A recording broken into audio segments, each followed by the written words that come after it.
And welcome here to Husker Online post-game live. Sean Callahan, Steve Sipple, Robin Washett. We're going to try to talk you through that disappointing 31-24 overtime loss to Illinois, as Nebraska has now, I believe it's 25 in a row against AP-ranked opponents they've lost. And Nebraska has now lost 7 overtime games dating back. Their last win in overtime was the 2014 Iowa game. To make matters worse, they've not scored a point in an overtime. Oh, that's beautiful. So they're goose egg on points in 7 overtimes, but fall to Illinois 31-24. And it was a strange game because you could see what Nebraska could be, but then you saw them kind of unravel in some key moments. And, And there were some moments in this game, you go back and look at it. I mean, Isaiah Naor doesn't get called on that pass interference. They settle for 3. Then Isaiah Naor gets a ball taken away from him when he scores a touchdown. So that's 14 points that turned into 3. Luke Lindenmeyer, they missed on that play. That's 7. So Nebraska left theoretically 18 points, and they got 3 out of those 3 situations. 60 yards of personal foul penalties. And guys, the other real key number for me, Illinois rushed for 129 yards on 26 carries in the second half on 19 first down rushing attempts in the game. Illinois averaged 5.5 yards per carry on their 19 first down runs. That's a recipe for losing in the Big Ten. Yep. Anywhere. Yeah. I mean, this is a game that I think most astute observers figured would be close, and it was. I mean, it went down to the wire. I mean, there's just 2 points I want to make, Rob. Nebraska did get a stop late. They got the stop. They got the stop they needed. They did. Who made the plays? Jamari Butler got heat on Altmaier on 3rd down. MJ Sherman chased down Altmaier on a play. And on 1st down, I can't remember who made the play, but they had 3 successive plays to force Illinois to punt and get that game to overtime. And then they collapsed. I mean, the overtime collapse was startling to me. You felt it coming, though. Yeah, kind of. It felt like the Wisconsin game last year when Nebraska had a chance to win it. They didn't. Right. We got to quit saying this is a great defense. It's not. They're not playing like it. No, it's not a great defense. You don't. Come on, they couldn't get off the field. And then in overtime, they gave up. I don't know what happened on the run. They gave up a 21-yard run to Fegan, their best running back.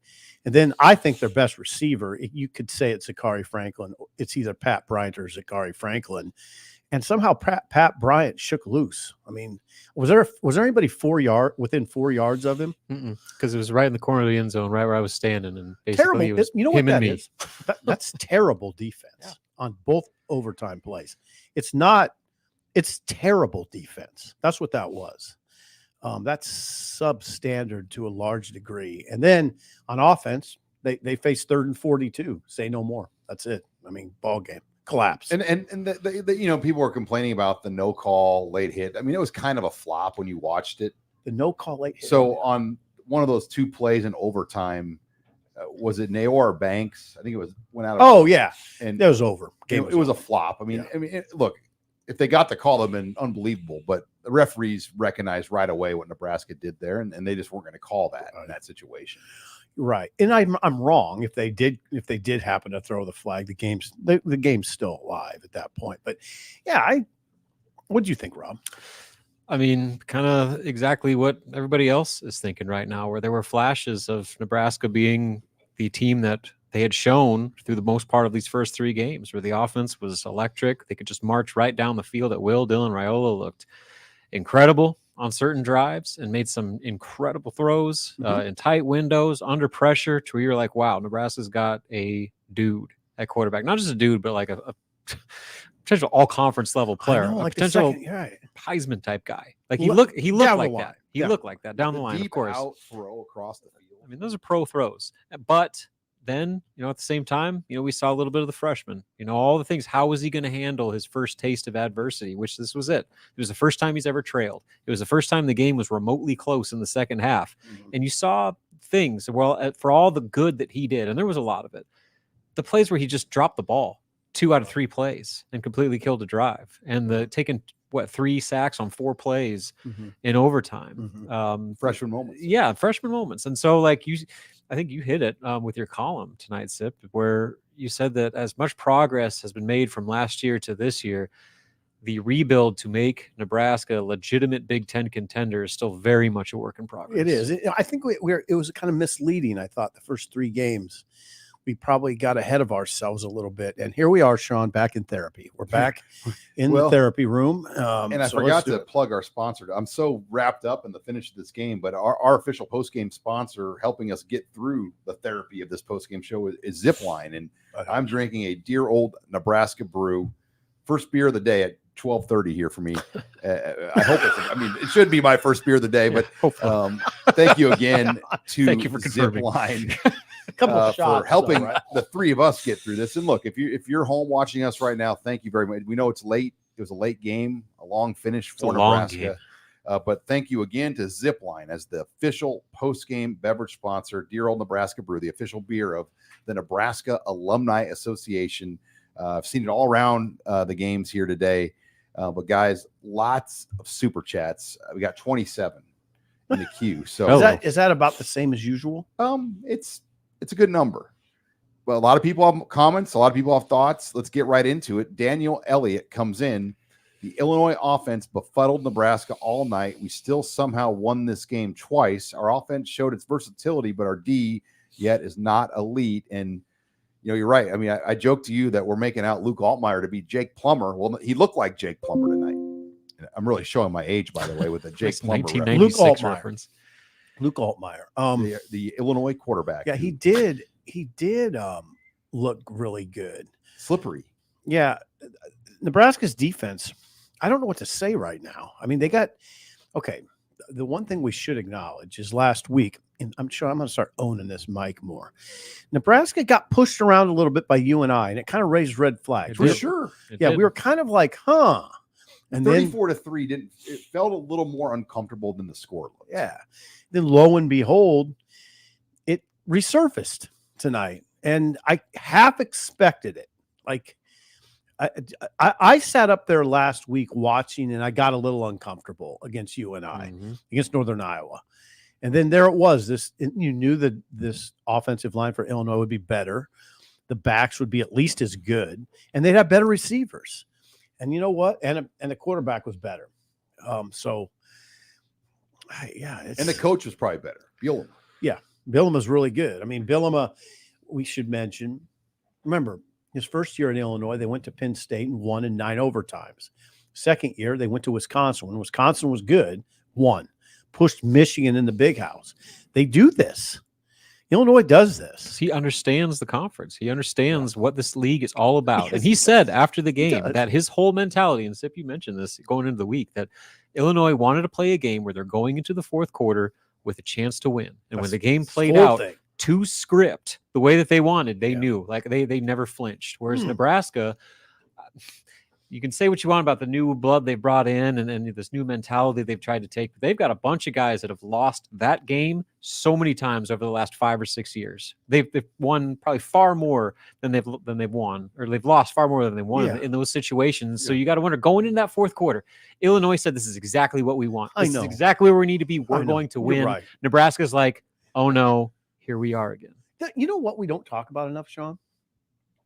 Is that other teams know Nebraska's mindset.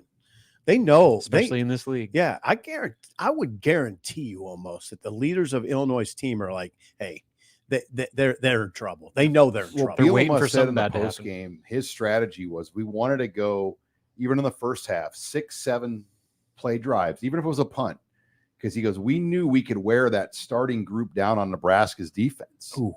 And hey guys, when they have to roll in Vincent Carroll and Keona Davis, I mean, in that second, it's a drop off. Like the starting 3 we know is a good group, but when they have to roll in that other group in a game like this, I mean, it's just not the same at this level. And I'm not trying to say they're good, going to be good players in the future, but in a game like tonight, you could see that drop off, and it makes you wonder, like, the decision to sit on Riley Van Poppel, will that be revisited now? I would say yes. I mean, they kind of already did revisit. He got in the game, right? Did he get in? Yeah, late? he played. Okay, so he played early. He played the first half. He played in the first half. But it's revisited. But I think when they can't get out, and Illinois was scheming Nebraska up, where when those edge rush guys were rushing up the field, they were running right by him. You saw it. Yeah, I they mean, saw with it on James film. Williams and Princewell, Uman Mielen. They're basically just darting up the field, and Illinois is like, all right, let's just go right under them. Allmeyer's smart. They planned for it. Yeah. All right. We got a little light humor moment here on the show. Okay, Super chat from Soggy Muffin Bandit. Just wanted to hear you all say my silly name. Hopefully I made everyone giggle, but say something positive to take away from the disappointing night. There was plenty of positive. Look, the takeaways. Yeah. Sia Wright. Yeah. Dylan Raiola. Yeah. Gunnar Gatula. Hey, Gunnar Gatula. I mean, now at the end of the game, they dialed that up. Right. But I thought for 3 quarters, Gunnar Gatula was more than serviceable. He held his You own. didn't notice him.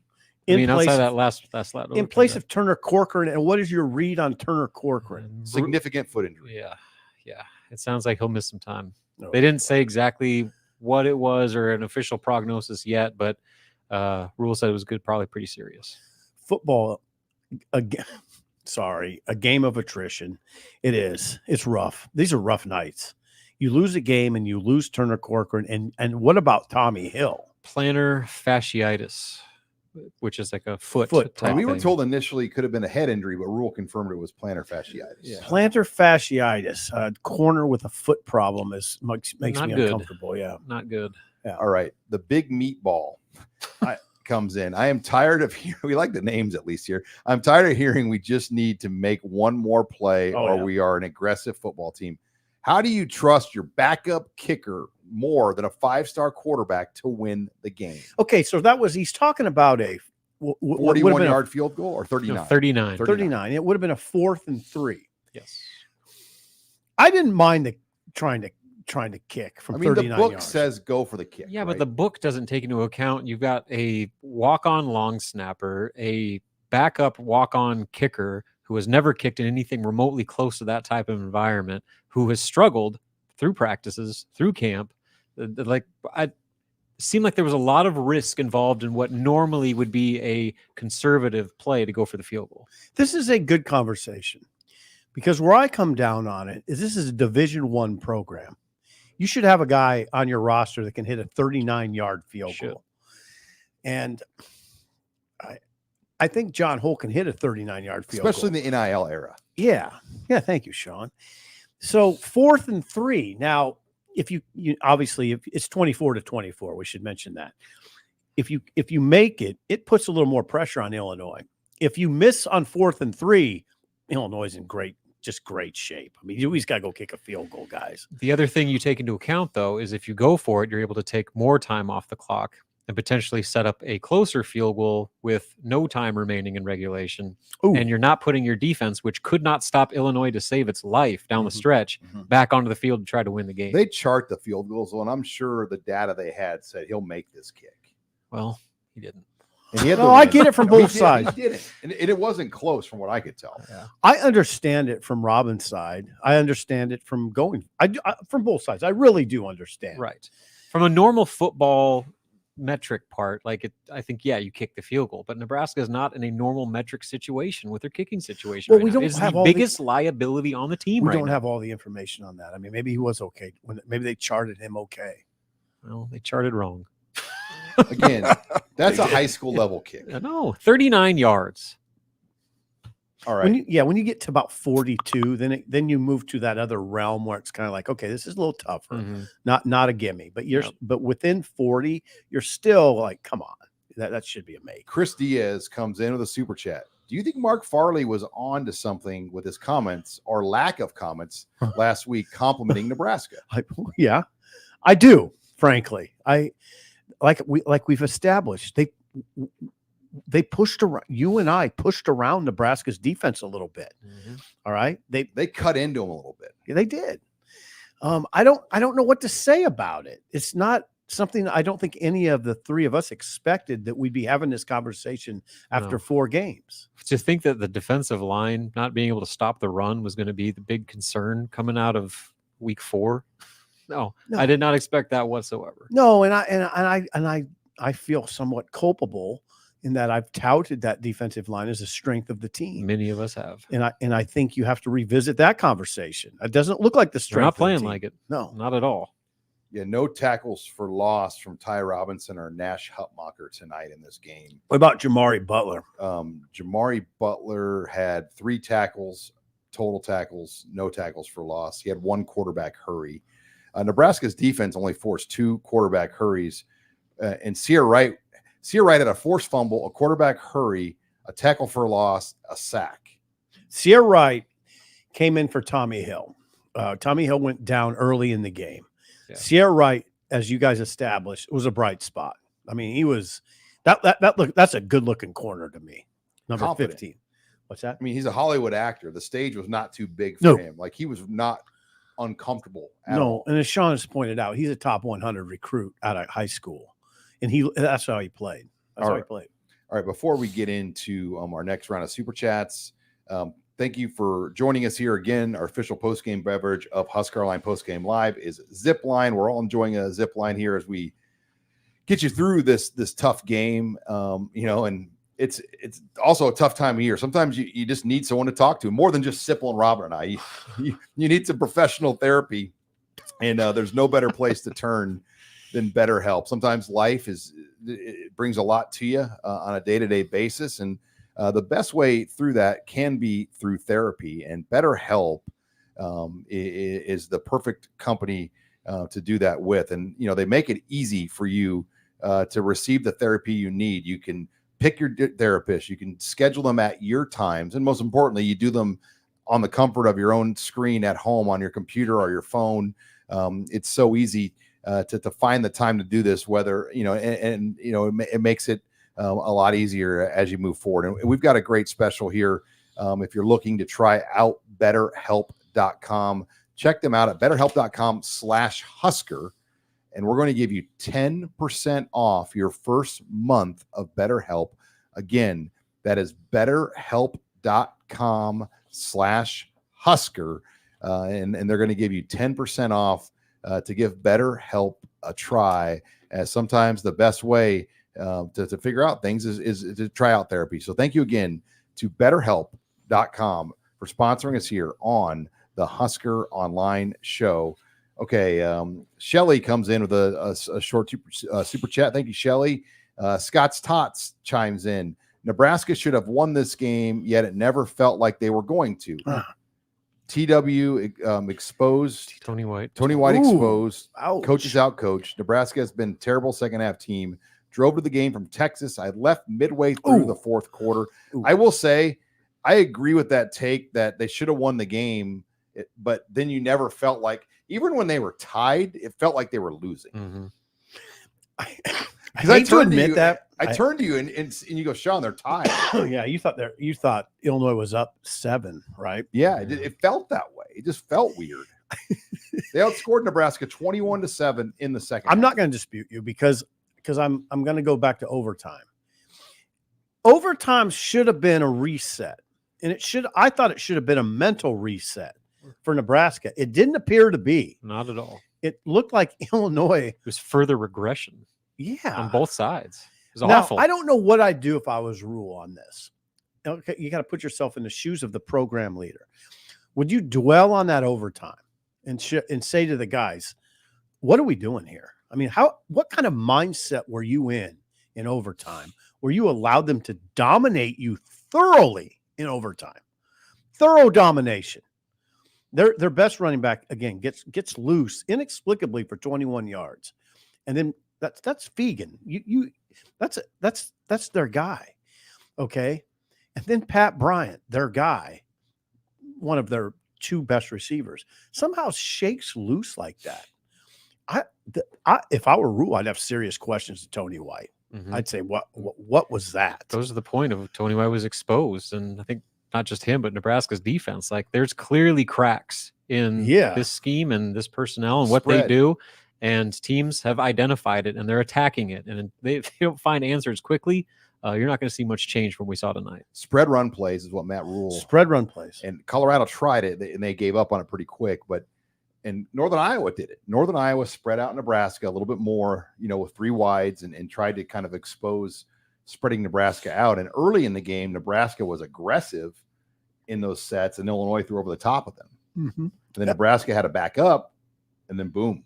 Yep. Then they start running it, right? So Colorado gave us, I think, a false sense of security a little bit with their Colorado literally, guys, ran one run play inside zone. That's all they got. That's all they got. Same thing with UTEP too. Yeah. They not didn't run much it at all either. Now you come in.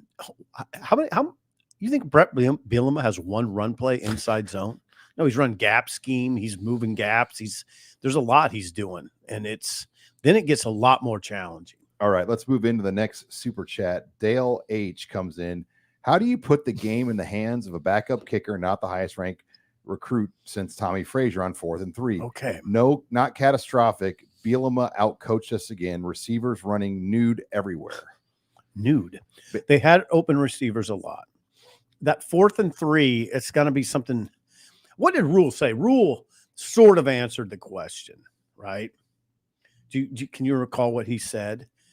They felt, I mean, from what they knew, it was a kick that they could make. Right. That's basically, I mean, like a 39-yard field goal that John Hall, the data they had, he could make this kick. They thought it was the right play in that situation. and they go up by 3, and it puts pressure on Illinois.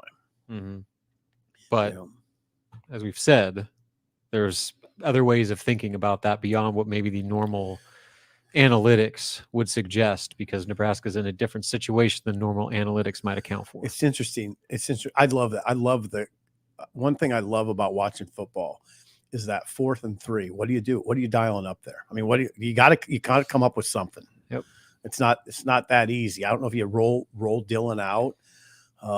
I don't know what you do. It's not a handoff, though. They're not running the ball. No, that's another thing that we have to emphasize. There's not much oomph in the run game.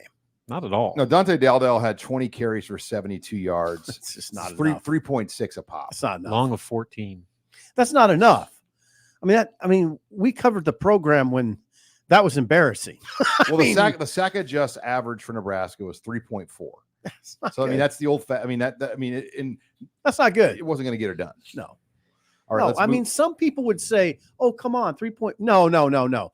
That's not championship football. Don't ever try to sell 3.4 to me as championship. They ran for 1 yard in the fourth. Again, quarter. Illinois averaged 5.5 yards per carry on 19 first down run plays tonight. Say that again. 5.5 yards a carry on 19 first down runs. Oh, that's trouble. They had 104 yards on first down runs. That's trouble. You're not going to win very many games ever, let alone in the Big Ten with a stat line like that. Okay, let's move it in to our next Zach Nicky. Mm-hmm. Sure, hindsight's 2020, but it's really not. Change of culture. You got to win a game with your QB. Trust, not a backup walk-on kicker. Lip service falls on deaf ears when you don't believe in yourself. So, there you go. I mean, I think Zach brings up a good point. Matt Rule challenged the players to play up to the level of Dylan Raiola. Let Dylan Raiola win the game there. It is true. Now, but don't you have to give voice to the fact that we're all doing this thing where we say we got to rely on the freshman quarterback? I mean, it's a true freshman quarterback. I think he's proven he's not a typical freshman quarterback. And I'm the one who says that all the time, so I get where you're coming from. But he looked like a freshman at times tonight. At times, he also looked like a All-American at times with some of the throws he was making. Yeah. I mean, his interception was a touchdown. Here's the other thing about these conversations that I'm uncomfortable with sometimes. The coaches are privy to so much more information than we are. Good point. And you have to at least acknowledge that. And I'd like to talk to Satterfield, and we will, but not till Tuesday, and ask him what goes through your mind on that 4th and 3. And I'd like to know. Satterfield called a good game. I have no problems with the game he called. Mm-hmm. Like one thing I'd wonder though, whose call is that on 4th and 3? Is that's generally a head coach? Head coach. Oh yeah. I mean, Okay. timeout. Yeah, you think Matt Rule's deferring that decision to his coordinator? No, I guess not. I mean, I'm sure Satterfield had 2 or 3 plays ready. Would he tell? Yeah, and I just wonder what that conversation's like. Right. I think if Satterfield said, "I got one, I think we can do this," then Rule might do it. So that's kind of what I'm alluding. But now, when you miss a kick like that, they're definitely going to be reluctant to kick that. Similar situation at Purdue next week. Are you going to kick there? Probably not. It's a mental hurdle now. It's just exactly sort of the scenario that I worried about. They're going to send their kicker out there for a big kick, and he's going to miss it. there's already this big mental hurdle that we're talking about. And now it's doubled, you know. All right. God, that sounds horrible, but I think we're just speaking truth at this Well, point. in the NIL era, Mhm. at a place like Nebraska in the Big Ten, you should not be deficient at that type of position because you should be able to literally get any kicker here you want. Yeah. And again, it's not like we're Literally. asking them to hit Yeah. 55 yarders. Like these are more than manageable kicks. I mean, Everybody I get in that the there's league it's has a high good pressure. kicker. It's 3 minutes left in the fourth quarter of a tie game and ranked on ranked Big Ten matchup. Like I get that part of it, but I mean, step up. Like this is big boy college football. If you're on the team, you're on the roster, you should perform and make that play. Yeah, I agree with you. Don't treat it with kid gloves here. I mean, yeah. All right, Husker Denton has a comment. In the Big Ten, you go as far as your running game and defense until we can reliably run the rock and defend the run. We will be a 50-50 team. Oh, great point. Husker Denton 100 is probably a veteran fan who understands football, especially Big Ten football. You got to run it and defend. They're not doing it. That was never more apparent than it was tonight. Luke comes in with a big-time super chat. Luke, thank you very much. Thanks, Luke. Illinois played a great game. Matt Rule's end of the half clock management continues to boggle my mind. The defense gave up 3 TDs to an uncovered tight end. Mm-hmm. How do we fall for the same concept 3 times? We got out coached today. Future is still bright. I think on some of those plays, you know, there was that RPO option where they could hand it off, pull it out, the quarterback could run, or he could throw it. And Nebraska got twisted up there, obviously with the tackle eligible player. Yeah. And Matt Rule was not happy about that in the post game. Really? He made comment that they should have been ready for that play. Yeah. That's good coaching on the other side. And we talked about that too. Really good coaching staffs in this league. And Bielema has won. We got to say it. He's won 3 Big Ten titles as a head coach. He's real. I mean, he knows what he's doing. He knew exactly how to win this game tonight and did it. And he's very comfortable always. Yeah. Yeah. I mean, it's like he just got like a toothpick and he's just walking around, relaxed, ready to go. I mean, you never see him get too, and you don't blow that guy out very often. High level coach. No, you don't.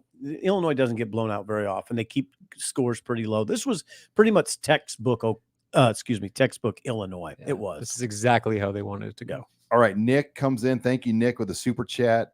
Shelly Griffin's comment. We got out coached or not. There were still some egregious calls that were missed on Illinois. You know, Nebraska got a face mask too, where they face masked on a 4th down. Yeah. Jamari Butler. They got the ball back, Jamari Butler. So there were some other ways, but no, I agree. The no call on Naor was big.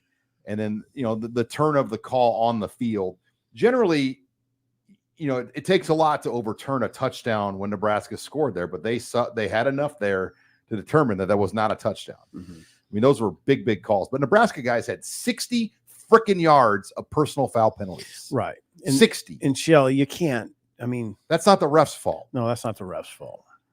I saw the Sherman one. Okay. Like, I think it was the Fox Sports Twitter handle tried to say that Sherman was trying to rip the ball out, but like the guy's on the ground on his back and Sherman's like trying to punch the ball out. It's like, okay, flag. like even if that was your intent, what are you doing? Flag. Yeah. So like, if nothing else, the penalty for just being stupid. It's disappointing. that stuff's disappointing to Husker fans. For veteran players to do those things. It's disappointing for Husker fans because we've seen that. They've seen that stuff way too much. Malcolm Hartzog's face mask, where he just like reaches and just pulls the guy's face mask as he's being tackled for no reason, like didn't impact the play whatsoever. Like those are the things black shirt, single digit type players aren't supposed to do. And yet they continuously do it in the most inopportune times. I wonder how much of that was frustration. Yeah, the Hartzog one really kind of got I guess, but the game was still like I'm not balance. Hey, Rob, don't read that as me excusing it. That's not excusing it. I'm not. They couldn't get ahead of Illinois. Yeah. Right. Illinois always had them on the run. They did. I mean, there was rarely, and when Illinois, not in the first half, but second half, they just continued to kind of just have control of the situations, though. Like rarely were you like, okay, we finally got them in a 3rd and whatever. I mean, it was always 3rd and manageable, and they could get out of it. Yeah, they were really good. All right, Zapio dumbass, too many penalties. With next week, avoid. a hangover. Win next week, avoid a hangover. Yeah, all of a sudden this game, Critical. all of them are big, but that 11 a.m. game in West Lafayette will be really, really You big. can't go 0-2 in the Big Ten. Well, and it's another new test for Dylan and this offense. I mean, obviously it's going to be a unique or different style than what they saw tonight, but going on the road for the first time, there are variables that we just don't know about. Like, we'll see how they handle it, especially now with all of this from tonight compounded onto that, to where you got to eliminate doubt. You can't sit there and feel sorry for yourself and start to question if you're a good team or not. And all the leaders on both sides of the ball that came up and talked after the game, that was the message they kept hammering What's home. that? But just that, they can't let this game define their season, that they put in too much work, all that sort of thing. But how many times we've heard guys step up and say that exact same thing? Like, we just got to move on from this 24 hours, go 1-0 next week. So much they can say. I mean, they lost in overtime, guys. Like, it's not, I mean, this is not like they were blown out of the water. I mean, But it was a game they should have won. That's what kills the you. stage. Yes. I mean, God, in Illinois, man, I was we were doing post-game TV on Channel 7, so I was in the Illinois corner. Okay. And they were out there. I mean, it was a huge deal. I mean, they were celebrating, and then I thought this was pretty interesting. The band, so Illinois' players wanted to go out to the 50-yard line and do a picture on the 50. Mm-hmm. The band stood around the 50. Nice. And defended the 50. Wow. To make sure Illinois didn't go Best out there defense and of the night. disrespect the end. Really? They had a better game plan, I think, than Nebraska's defense at points. But yeah, the band. Yeah, the band. And our Sean, that's fascinating. veteran broadcaster Dave Weber of Channel 6, legend, Hall of Famer, he said, look at that, guys. The band is blocking the 50, so Illinois can't go out there and do like good for them. Their postcard shot like on the end. Yeah. Whoa. Interesting. Give those guys shout out to the band. Yeah. Big shout out to the band. Man. The band brought it. All right.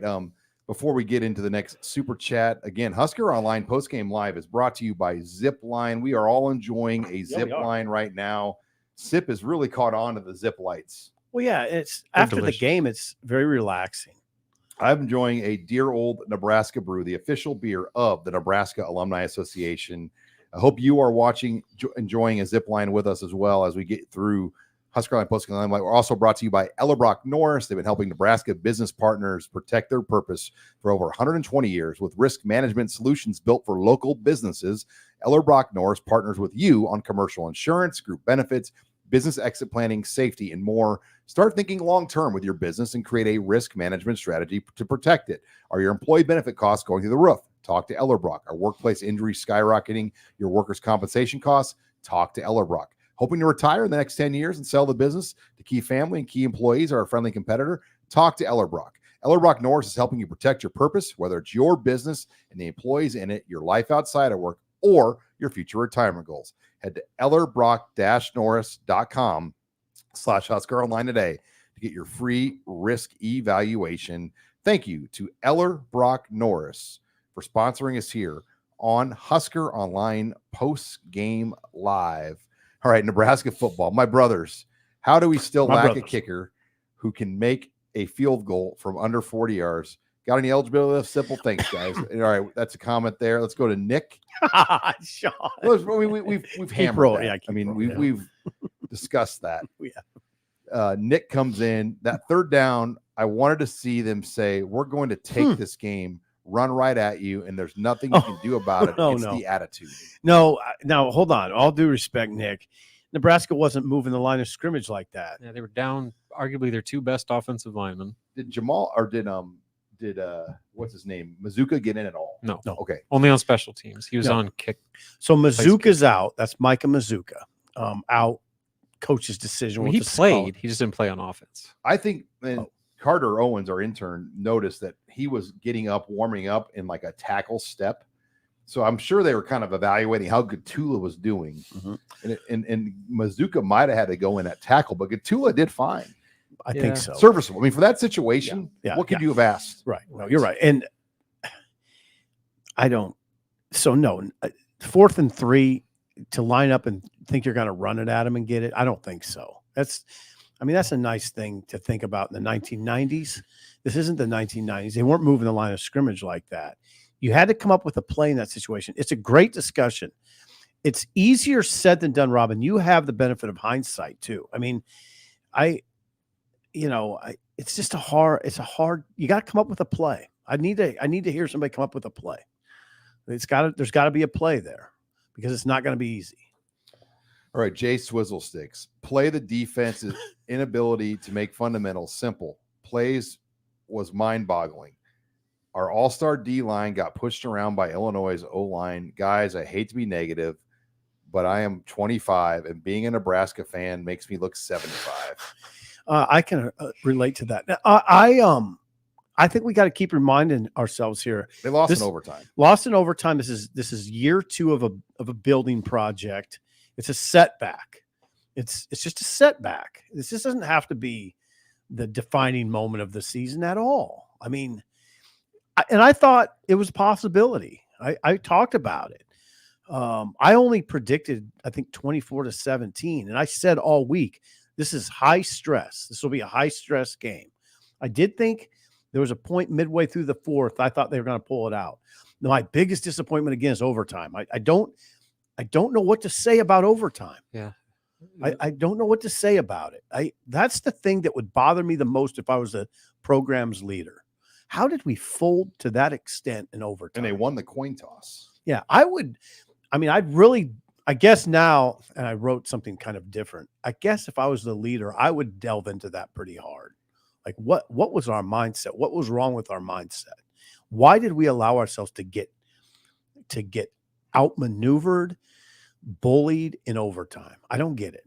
That I was in awe. Was it a false start or a procedural penalty right off the bat? It was Gunner. I mean, then a sack. Then they a sack. They did a stunt. Rule said they were going to take a shot on that first play. They're going to try to go for the end zone. And I'm not blaming Gunner for the loss. I mean, he jumped and he's a freshman, redshirt freshman. They stunted and got to Dylan on the second down. Number 3 came on a stunt inside. It was tough. Great call. Again, speaks to Illinois out coaching Nebraska. They did. They came up with the plays. Yeah, reading Bielema's comments after the game, he talked about how they wanted to really dial up the pressure in the second half, and especially late in the game. They started doing some A-gap blitzes. There you go. And that's what it was. To your point. Yeah. I mean, they were coming right up the middle on him. So you can say it was a tackle Number issue 3 or like criticize Gatula, but they were coming right up the gut. Yep. All right, let's move it in to the next super chat here. That's what it was, Rob. Mitchell, right in the A-gap. Mr. Mitchell Jr., some optimism on this tough night. Illinois has Penn State, Michigan, and Oregon in the next couple of weeks. We may find out about Illinois and Nebraska are much better than the rankings currently show. Look, guys, Illinois is a ranked team. So, yeah, and I think tonight they showed that they might be truly a ranked. It's early in the year. Yeah, it's hard to say. They very well could be an 8-9 win team. I think we were 4 wins right now. I think we were a little misled by Nebraska's start. We'll find out what Illinois has. I know there was some thought by, I don't know, people who understand that Kansas wasn't that good, And Mark Farley wasn't misled by it. No, apparently not. No. The old grouch. He wasn't heaping praise on Nebraska like you hear some coaches do. All right, Mark Dyer, adjusting or keeping your win total projections? Great question, Mark. I think back to 7 you go. I mean, yeah, I stuck with 7 all along. Yeah, I have too. I mean, I said I could easily be talked into 8 after, especially the Colorado game, but I still think they can get Wisconsin though. Yeah. I mean, so you reevaluate some of the games. Illinois and Wisconsin might flop. Right. Brett Bielema is kind of like the Wisconsin coach now. He just had Illinois, and Wisconsin has kind of fallen back a little bit. I mean, they could be so that's a win. And UCLA, I think, looks like a good win opportunity. Mm-hmm. Chasing 3. That's what this is. This is so much about chasing 3. How do you chase 3 though when you don't have a guy that can make 3? Well, it's not all about the kicker, but it's really that was my best Dennis Miller for you. We can't lose sight of the fact that they're going to be in a lot of close games. That's what it's become for most teams, not just Nebraska. Mm-hmm. It's if you're not Georgia, if you're not Ohio State, if you're not maybe Alabama, if you're not there's probably a couple others. It's just about winning close games. Nebraska's terrible. There's just this mentality, I think. I mean, Nebraska fans have a hard time really respecting a team like Illinois. They look at Illinois as like the Illinois they were when Nebraska joined the league. 100. And it's hard to concede 100 that Illinois is a lot better. They're as good as Nebraska. I mean, they're a good program now. Yeah. I mean, they're a quality program. Yeah. Quality. I mean, can't you say they're as good as Nebraska? Yeah. I mean, they've beaten. Say it.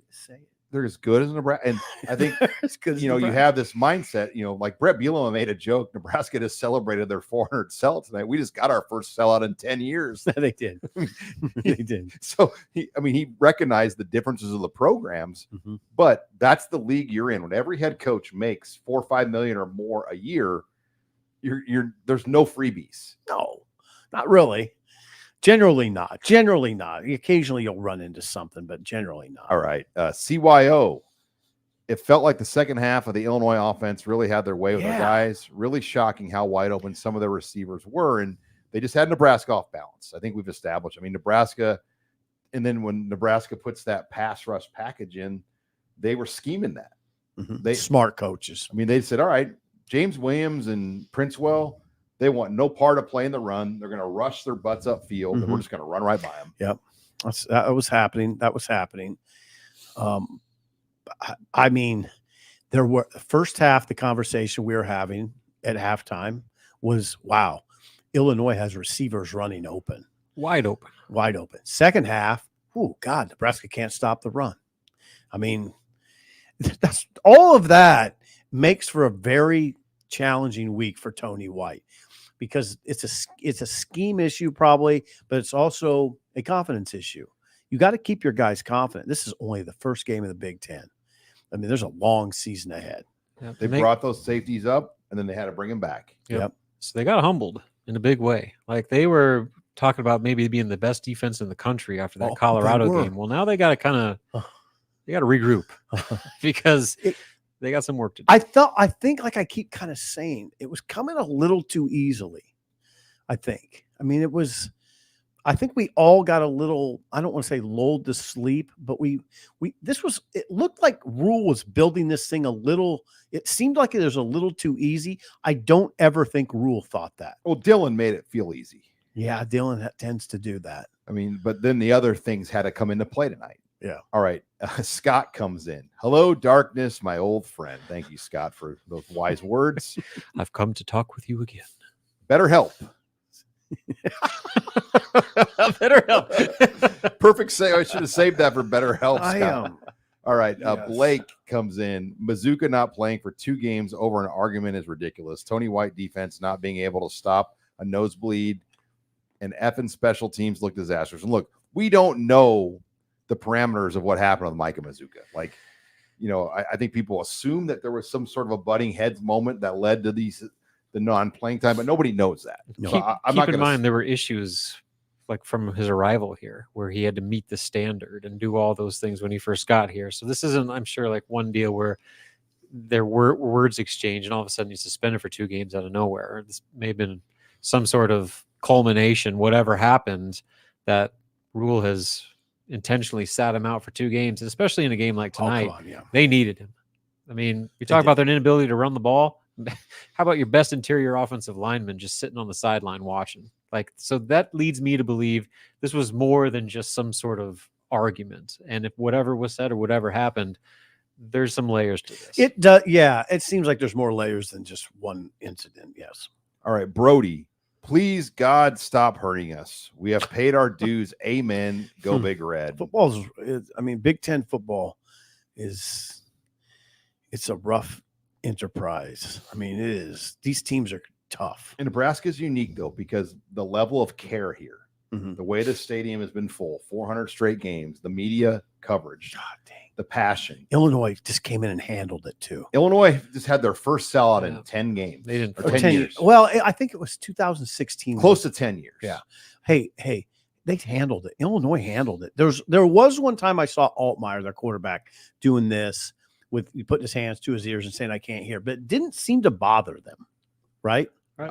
Didn't seem to. Was Alvano hurt from Scott? We've hit on that. Yes. He was on the injury report as a questionable and did not go through warmups. Tell him what we saw in warmups. Yeah, he was out there, but he didn't really do a whole lot. In fact, he had his helmet off, was talking to people for most of the time while John Hull was actively kicking and, running and getting warm and all that sort of thing. So it became evident pretty quickly that he was not going to play. He did that deal, though, where he puts the ball down and did a few short, chippy kicks. Yeah. Just to look like warm up. It's possibly decided at that point I can't go. Yeah. Ed Foley tipped his hand a little bit. He did on the radio this week too, that Tristan was battling this. Yeah. But you just never took it serious because he's kicked. Yeah. I mean, we didn't see anything against Northern Iowa that would lead you to believe there was an issue. No. He kicked twice. Right. But maybe those two kicks Yeah. are what led to what happened. Could be. Yeah. International Matt won. The defense was terrible and was not good against the run last week either. The defense lost the game. Take their black shirts away. And I will say this, Illinois, they almost really had more yards than what it shows because of the penalties. Yeah. I mean, you add those penalty yards into that yard total. I mean, Illinois dang near went for 450, 500 yards. Yeah. Yeah. Matt Rule said it after the game. He said, we got to look at some things on defense if we're playing the right people. And I think he was talking mainly about the right people in some right situations. But come on, when you take a step back, this is not the conversation we are expecting to have 4 games into the season about the defense. Mm-mm.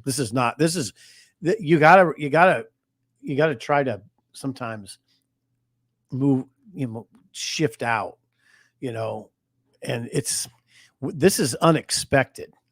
We thought that the defense would be the strength of the team. They dominated this team last year. Right. So now that it's not, you got to kind of change the way you think about things.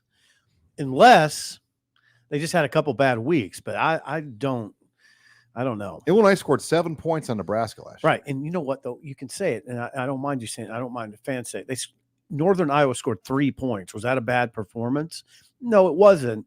But they got pushed around a little bit in the run game, and that's what we wondered. What's that going to look like when they start playing Big Ten? Gave a glimpse of what we saw tonight. Yeah, it was. But one thing I don't want to get into is this whole take the black shirts away, give them back thing. Like, I'm so over that whole That's thing. not what the black shirt's supposed to be. No, like, it's just a representation of who your starters are. Like, right. There's not like some level of Carrot play on you a have stick. to I think, meet. did Bo mess that up? Yes. Bo was the worst at Well, and I think Cosgrove felt pressure too. And did they take him away when Cosgrove was here once too? Probably. What Robin's saying is correct.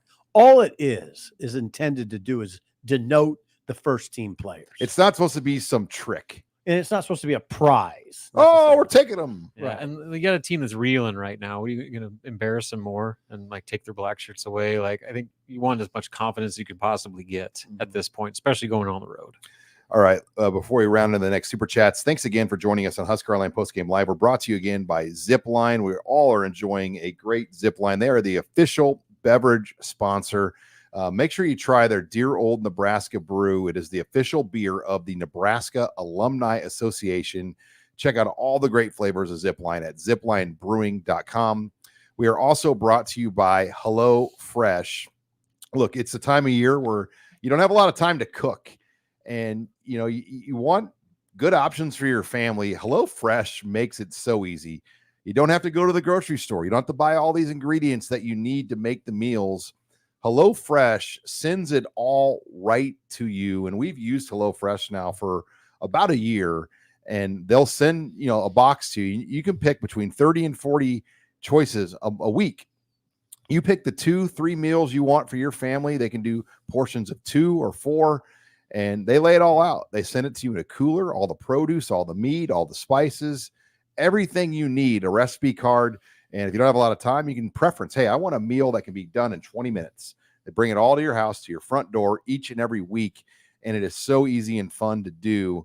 And we've got a great special for the HuskerOnline postgame viewers here. We are going to give you free breakfast for life when you make your HelloFresh box order. So you're already going to get a great deal when you start your HelloFresh order. Use the promo code, though, free Husker at checkout, and they are going to give you free breakfast for life with your orders at HelloFresh.com.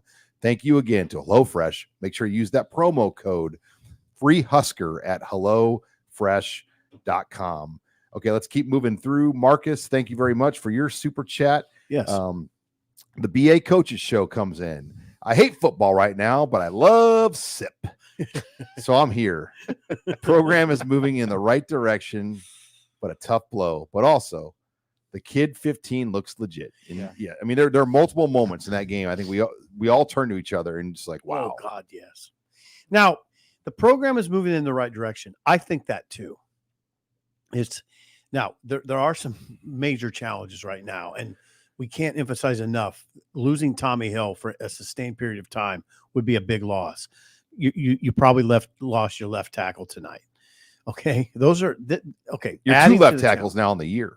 Yeah, you've lost Teddy Prohaska already in August, right? And now Turner Corcoran's out probably for an extended period. So big challenges for Matt Rule. I mean, these are big challenges. Corner is, I mean, he's your lockdown guy. All right.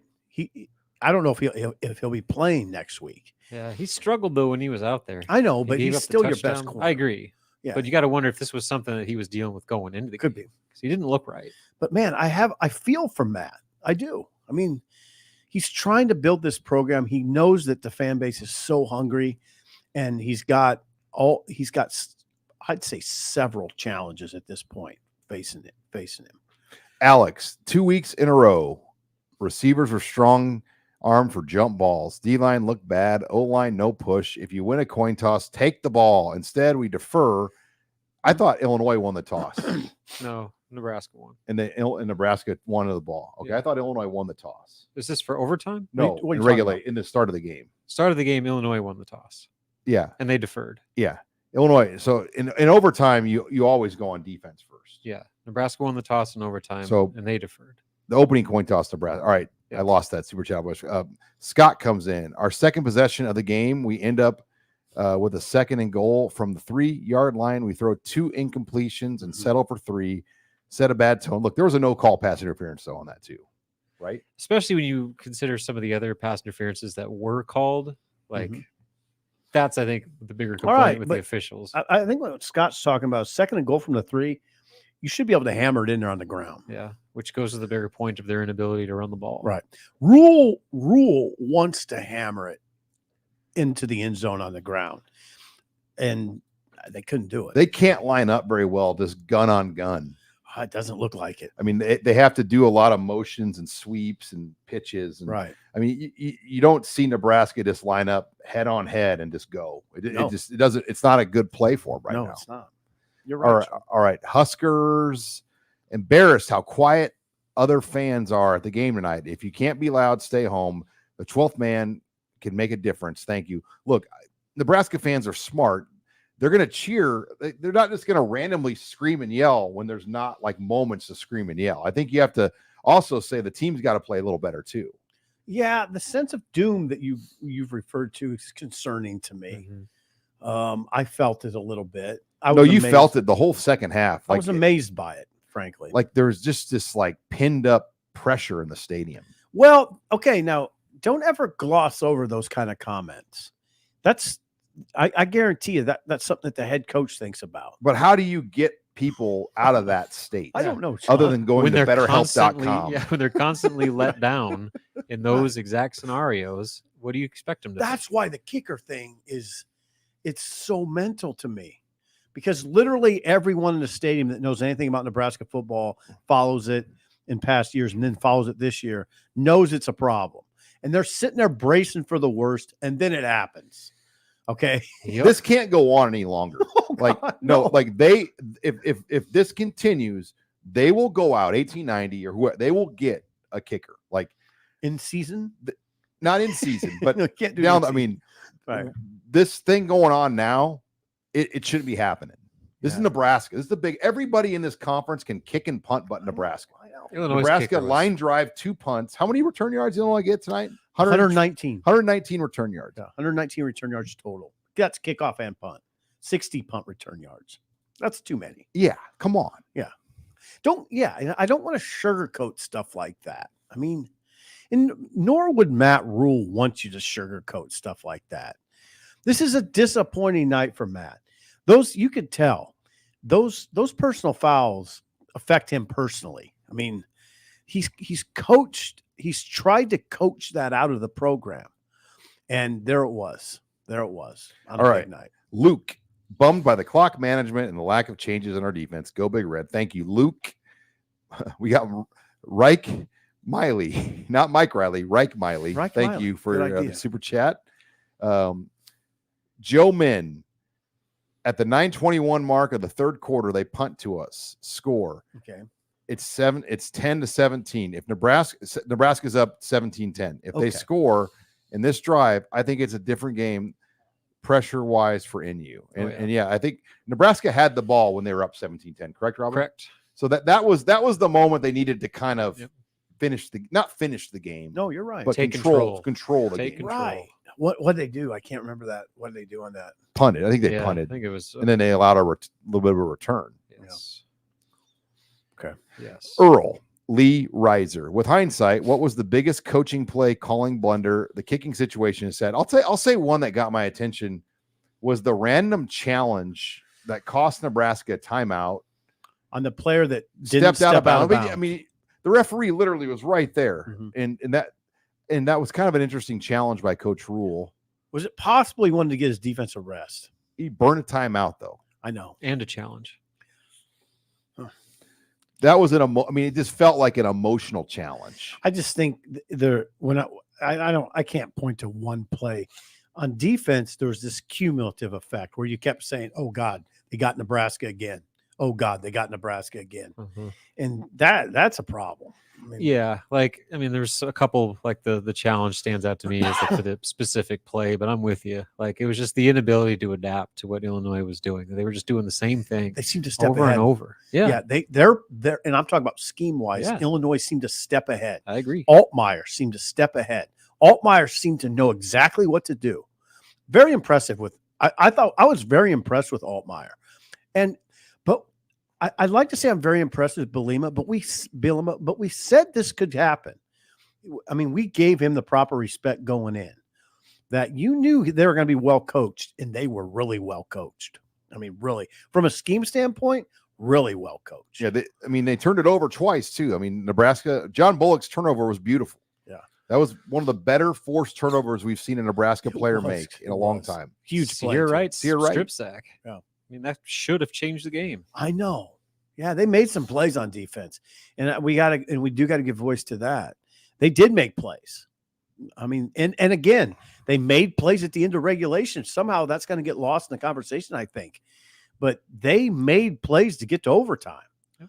3 straight plays. They needed to make 3 straight plays and made them. They got the ball back to their offense to give them a chance to win the game. Yep. All right, it's 1:30, guys. And we still have over 1,000 live viewers. So thank you for all our great live viewers That's incredible. joining us here. I'm going to try to fly some more.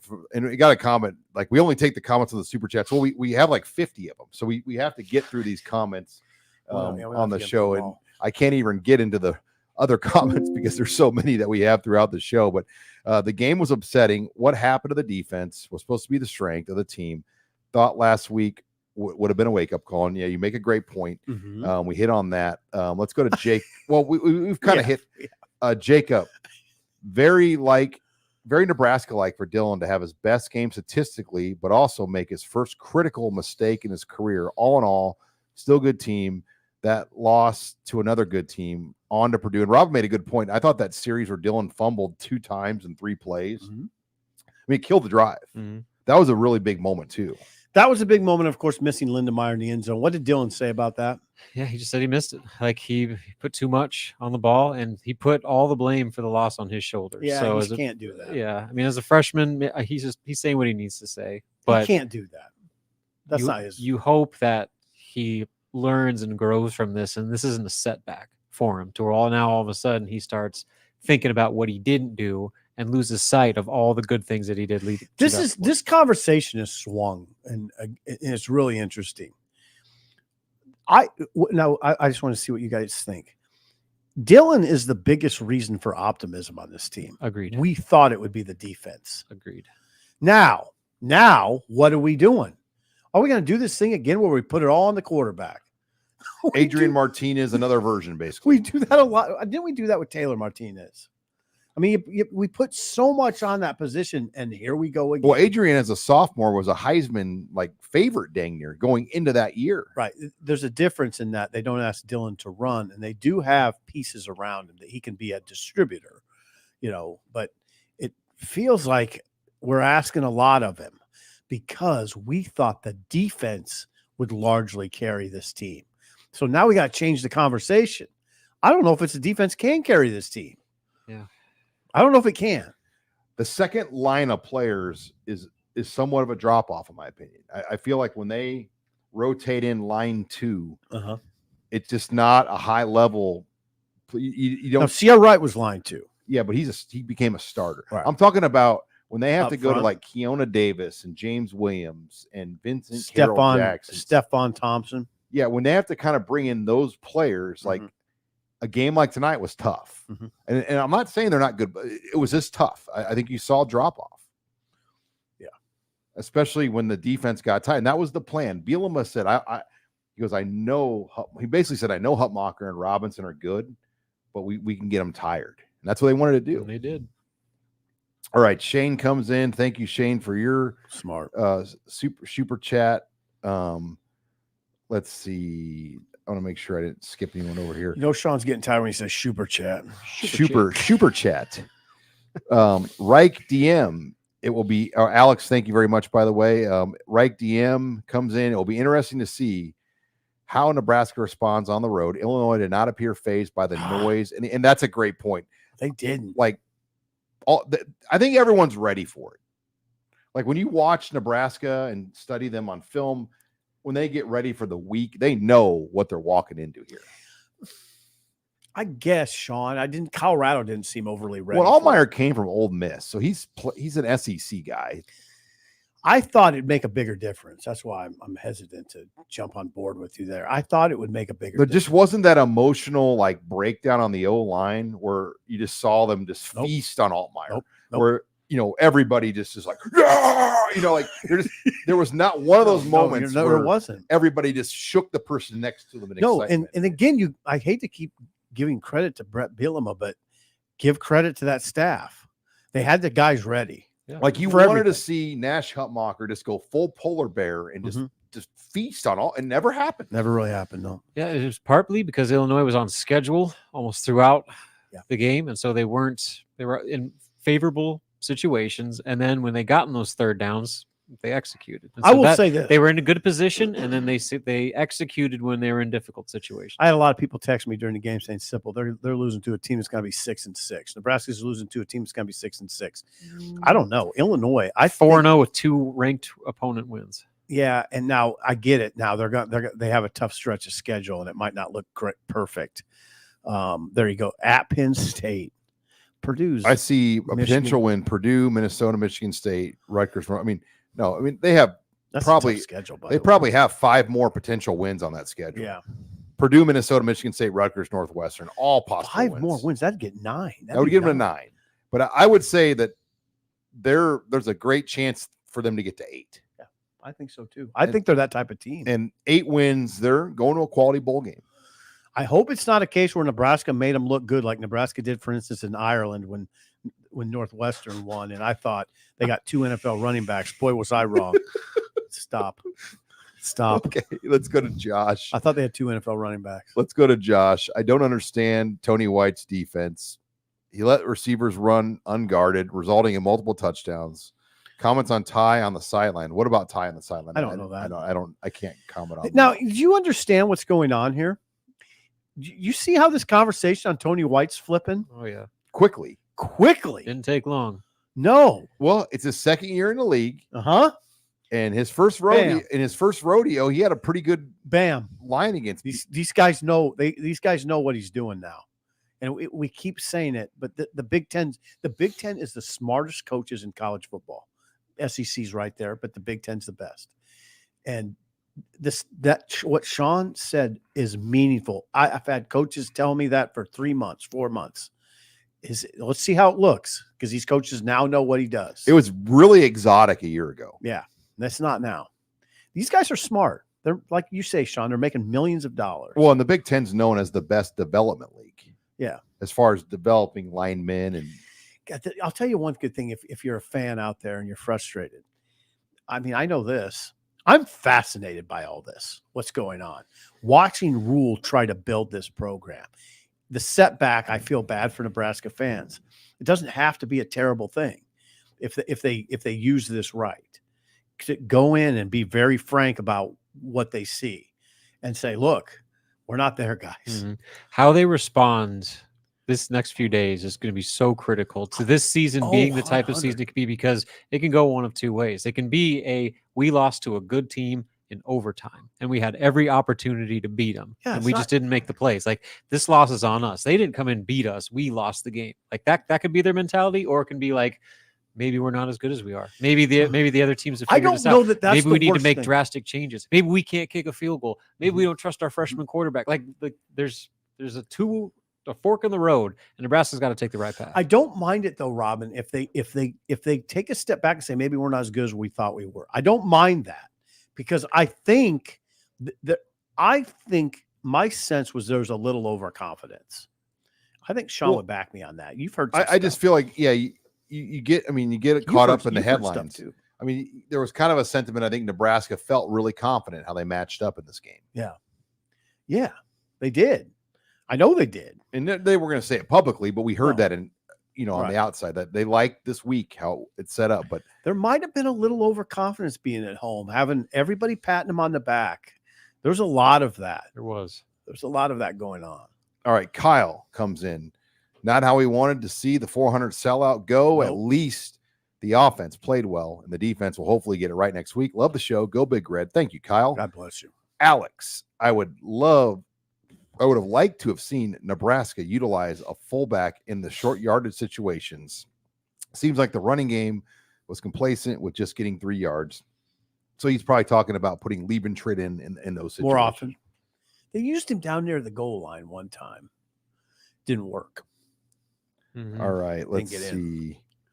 Where are we at here? I lost my spot here.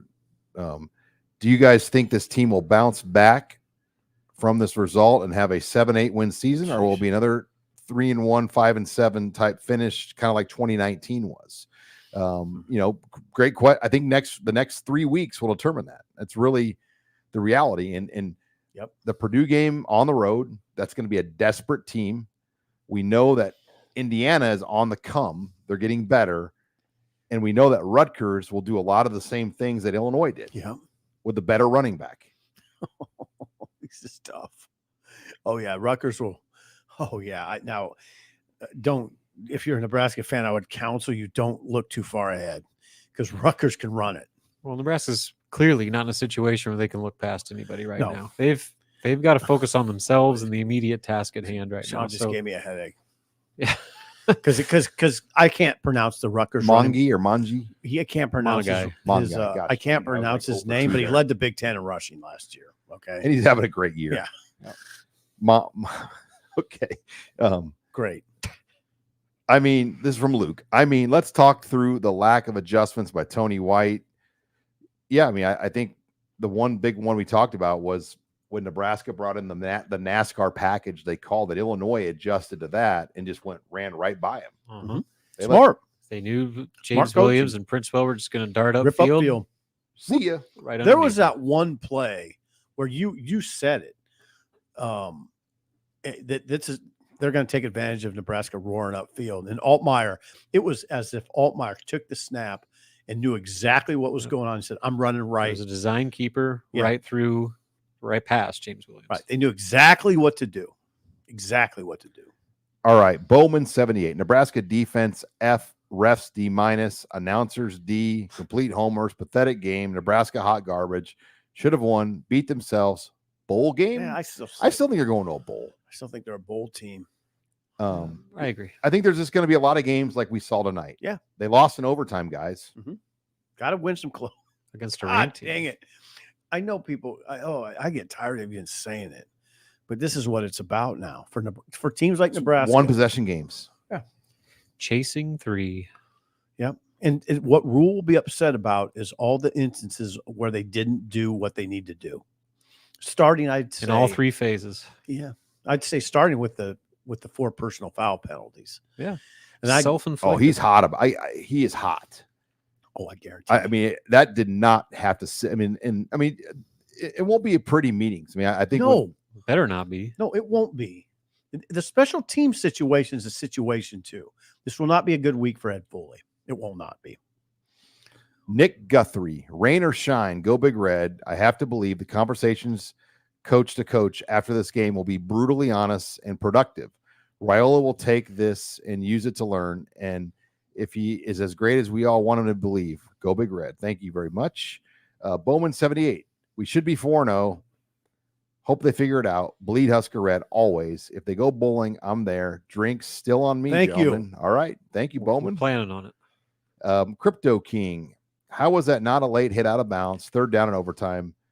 Even if the announcer said it should have been, even the announcers thought it should have been like, I felt like the referees recognized that Nebraska might have kind of acted that out a little bit. I mean, the contact didn't really seem to warrant a complete Didn't bother me. LeBron James flop. Right. As I would say, I'm a pretty objective observer. Actually, I didn't even think about it really. I didn't think, oh God, how could they not throw that? It was not. I just didn't think it warranted it. Patrick comes in on the super chat, and I think we've learned this on night games. We get you home. Patrick's heading down to Kansas City, arriving at 3:30. You're almost there. You're probably maybe closing in on Where are you closed in on? Rockport. Think he's that far? Pick up some fireworks, maybe. I don't know if he's. Would he be? Yeah, he'd be about that far. He's not to St. Joe. Just get to St. Joe, and maybe pull off and have some coffee. If they still have it going. Well, you get those truck stops there. Oh yeah. There's But love. thank you for the late night. We need to bounce back against Purdue, just like Notre Dame did last week. Go Big Red forever. Sean, there's a Loves down there. I think I've been in there with you. There's a couple of them. Oh, right yeah. Yeah. There's a couple of them as right as you're heading into St. But Joe. we get you home on these night games. We got a lot of people driving. They couldn't get a hotel or don't want to pay $500 to stay the night. And they're driving back. So we're getting you home. Yeah. What a night. Shelly, thank you very much for your super chat. Wade, thank you. Marcus Anderson, the sad part as a Nebraska fan is that I could see the fans in the stadium knew we were going to lose when the broadcast showed the fans in the fourth I quarter. know. Sean's talked about that. I felt it impending the whole doom. way. The defense just had no answers. Okay, now you have to be careful, Sean, that you're projecting your feelings on other people. I tend to agree with you because I kind of felt it too. I felt it in the stadium. And again, the overtime, I think I just don't. I thought there'd be a reset. That's what I thought. I thought it'd be a reset. It's possible that Illinois caught him on that run play. It almost looked like they did. Caught him out of position. And then on the pass play, they clearly caught him out of position. You got to wonder, though, like What? if it's just how infectious that attitude is in those situations where 86,000+ people in there, Right. they're all thinking the same thing in that situation. You've got a bunch of veteran players that have experienced that kind of doomsday cloud that hovers over the stadium in those situations. Like, what's the ripple effect there? Like, do the players start saying, well, we're going to lose? Like, how is it going to happen this time?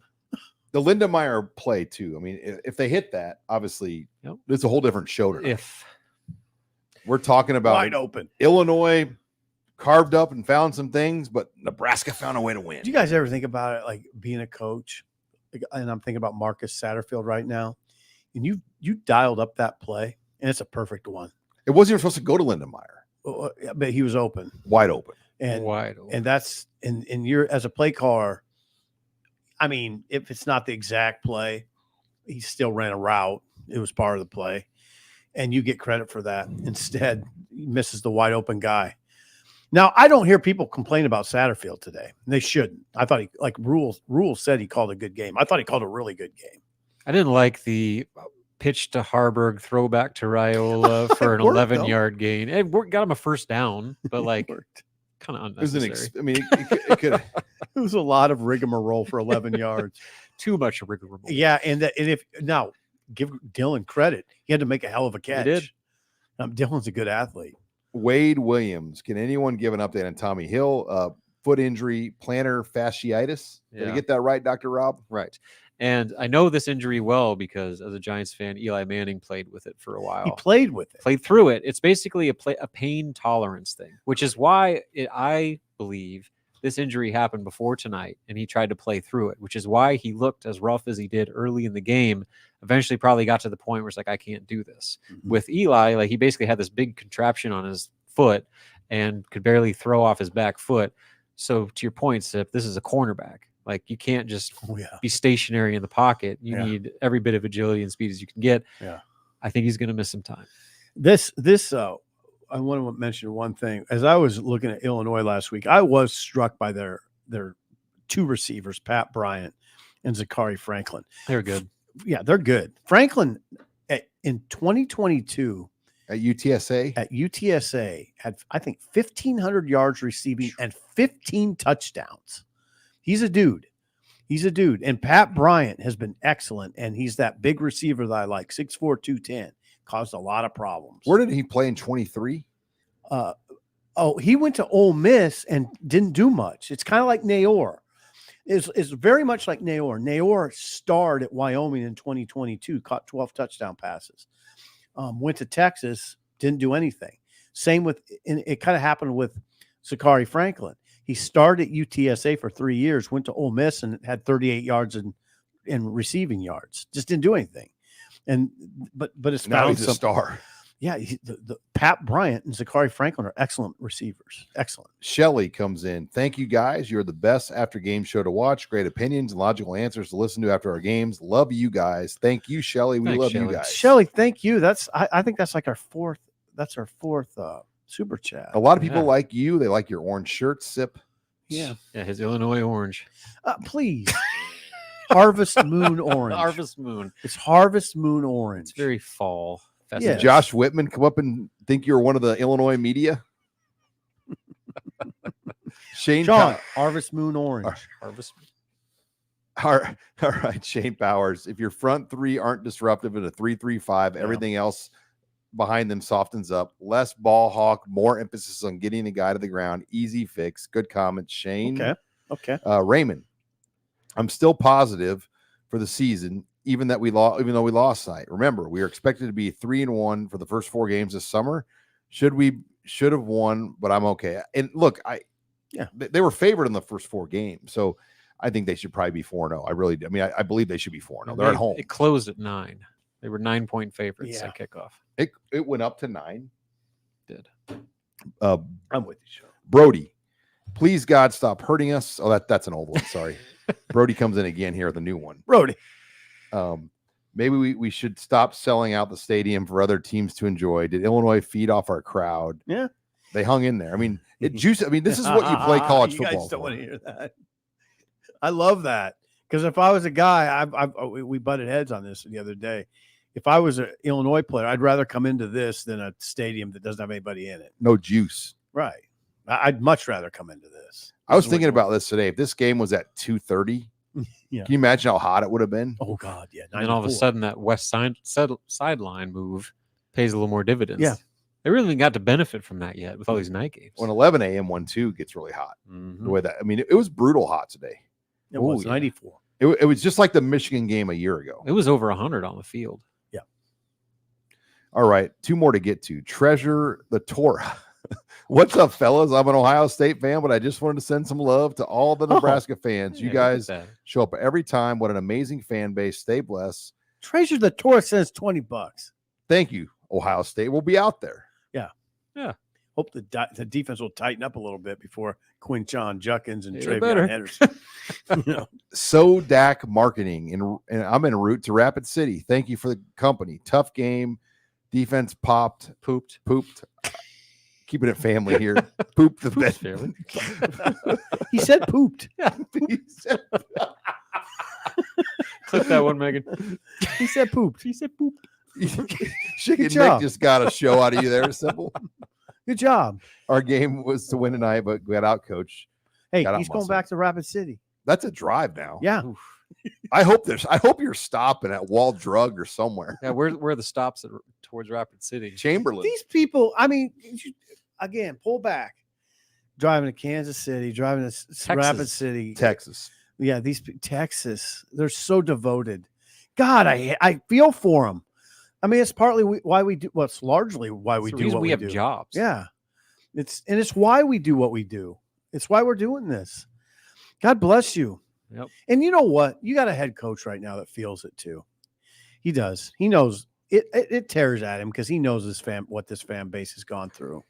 I guarantee you, this tears it. Oh, 100. and he's done a good job. We all agree. Like He has done a good he's job. doing things the right way. Yeah, But the margin for error remains razor thin. it is. No. But for most teams, though, Sean, Other than Ohio State Yeah. right now, and maybe Oregon. maybe Oregon, yeah, Shoot, look at Oregon's margin of error. They're yeah. they're Hell, lucky to be where they are. Wrestle with Idaho. Yeah. I mean, Boise State. right. No, it's that, Sean, you're right. That's why he so doggedly emphasizes execution and don't kill yourself with personal fouls and stuff like that. And be tight on special teams. They have to tighten up special teams. It hurt him tonight pretty bad, I'd say. Yeah. It hurt him Big tonight time. pretty The bad. punt return yardage, And the missed kick, Yeah. the kick returns. Jeez. Just, that's got to clean up. All right. Well, guys, we made it through another night game, 3 in a row. It hasn't happened since 2008. We were much younger men in 2008. Yeah. It takes a kinda little bit more of a rough toll. duty. now. I got to coach a soccer game tomorrow and go to a swim meet. So I got a great Saturday ahead. Yeah. And football. You'll sleep good tonight. What time you got to get up? Soccer game's not till 12:20. Okay. So Robert and I have to get up to do our pro football focus, Yeah. but I don't have the church clock on me. So That helps. we'll get it up. We'll get it up before 10, Okay. around 10ish. All right. Well, I'll get up and I'll make sure I'm working on my comp because I want to be ready for the 2:30 USC Michigan game with my plate clear. It's a good goal. Well, hey, thank you, everyone. Hey, thanks to Zipline again, the official post-game beverage sponsor of Husker Online Post-Game Live. I ran into the Zipline folks pre-game today. We're looking forward. We are setting up another live show on the Thursday of the October bye week. So that is coming up in a couple of weeks. Details will come later, but thank you again to Zipline, the official post-game beverage sponsor of Husker Online Post-Game Live. For Steve Sipple, Robin Washett, I'm Sean Callahan signing off here for Husker Online Post-Game Live.